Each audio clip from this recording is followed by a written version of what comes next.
احمدہ و اصلی علی رسولہ الکریم اما بعد فاعوذ باللہ من الشیطان الرجیم بسم اللہ الرحمن الرحیم۔ سورہ یونس۔ سورتوں کے تعارف کا سلسلہ آگے بڑھاتے ہیں تو سورہ یونس ہمارے سامنے ہے۔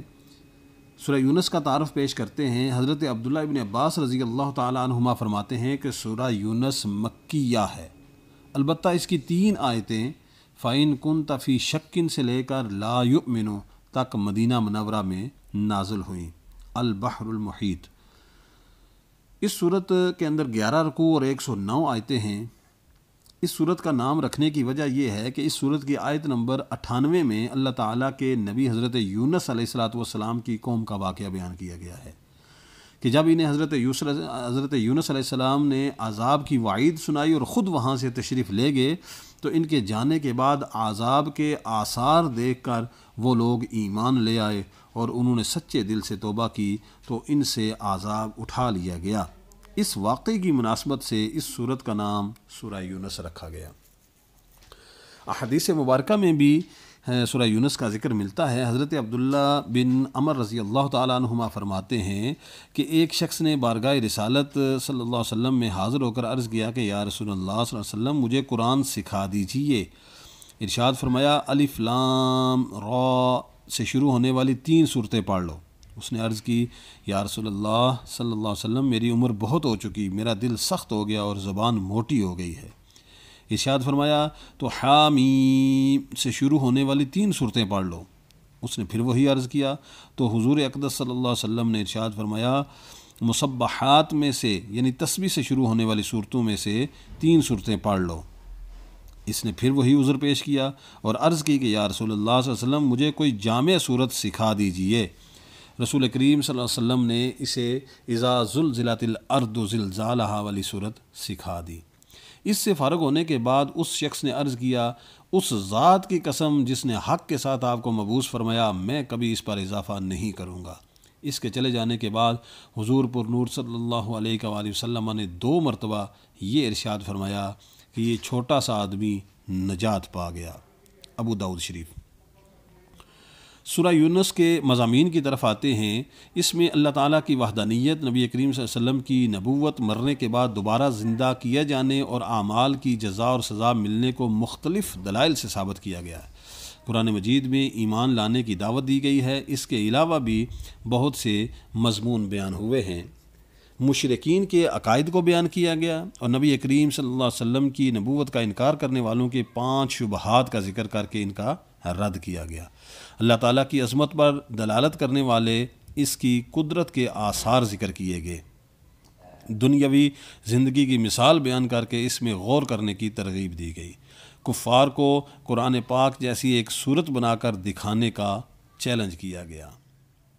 کفار کو قرآن پاک جیسی ایک صورت بنا کر دکھانے کا چیلنج کیا گیا۔ کفار کی طرف سے پہنچنے والی اذیتوں پر حضور پر نور صلی اللہ علیہ وسلم کو تسلی دی گئی۔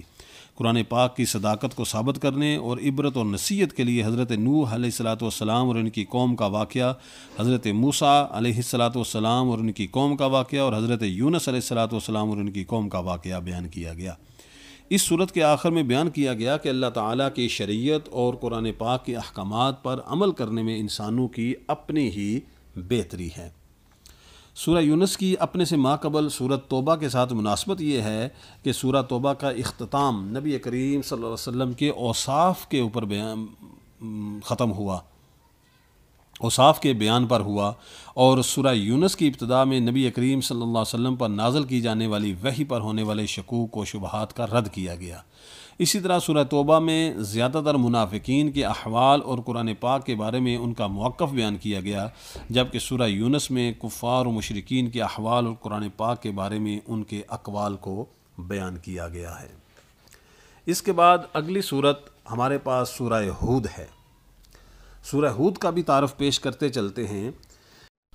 حضرت عبداللہ ابن عباس، حضرت حسن اور حضرت اکرمہ رضی اللہ تعالی عنہم اور دیگر مفسرین فرماتے ہیں کہ سورہ ہود مکہ مکرمہ میں نازل ہوئی۔ حضرت عبداللہ ابن عباس رضی اللہ تعالی عنہما سے ایک روایت یہ بھی مروی ہے کہ آیت وَأَقِمِ الصَّلَاةَ طَرَفَيِ النَّهَارِ کے سوا باقی تمام صورت مکیہ ہے۔ مقاتل نے کہا کہ آیت فَلَعَلَّكَ تَارِكٌ اور آیت اولئک یؤمنون بہ اور آیت ان الحسنات یذہبن السیئات کے علاوہ پوری صورت مکی ہے۔ تفسیر خارزن۔ سورہ ہود کے اندر 10 رکوع 123 آیتیں ہیں۔ اس صورت کی آیت نمبر 50 تا 60 میں اللہ رب العالمین کے نبی حضرت ہود علیہ السلام اور ان کی قوم عاد کا واقعہ بیان کیا گیا ہے۔ اس واقعے کی مناسبت سے اس صورت کا نام سورہ ہود رکھا گیا۔ احادیث مبارکہ میں بھی ذکر ملتا ہے۔ حضرت عبداللہ بن عباس رضی اللہ تعالیٰ عنہما فرماتے ہیں کہ حضرت ابو بکر صدیق رضی اللہ تعالیٰ نے عرض کی کہ یا رسول اللہ صلی اللہ علیہ وسلم، حضور پر بڑھاپے کے آثار نمودار ہو گئے۔ ارشاد فرمایا کہ مجھے سورہ ہود، سورہ واقعہ، سورہ مرسلات، سورہ عما یتساءلون اور سورۃ اذا الشمس کورت نے بوڑھا کر دیا ہے۔ ترمذی شریف۔